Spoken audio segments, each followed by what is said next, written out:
नमस्कार दोस्तों, भोजपुरी सिनेमा की आइटम क्वीन सीमा सिंह अपने आइटम डांस की वजह से भोजपुरी फिल्म इंडस्ट्री को एक अलग पहचान दिला चुकी हैं। दोस्तों, सीमा सिंह आइटम डांस के लिए कभी 10,000 रुपये फीस लेती थी। उस समय दर्शकों को वो मशहूर डांसर हेलन की याद दिलाती थी।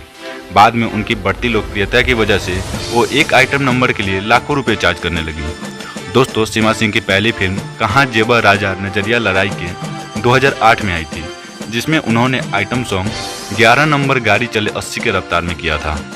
इसके बाद सीमा सिंह ने कभी पीछे मुड़कर नहीं देखा।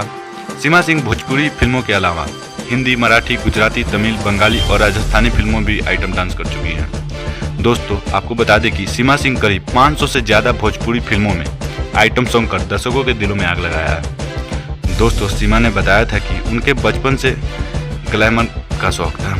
उन्हें फिल्मों में काम करने का भी शौक था, लेकिन उनके पापा नहीं चाहते थे कि वे फिल्म इंडस्ट्री में काम करें।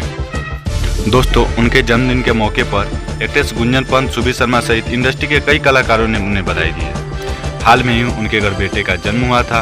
इंस्टाग्राम पर सीमा सिंह ने खुद तस्वीरें शेयर कर लिखा था कि मेरे घर बेटे का जन्म हुआ है। महाशिवरात्रि पर यह महादेव का गिफ्ट है। दोस्तों, सीमा सिंह साल 2019 में पटना के बड़े कारोबारी सौरभ कुमार से शादी की थी।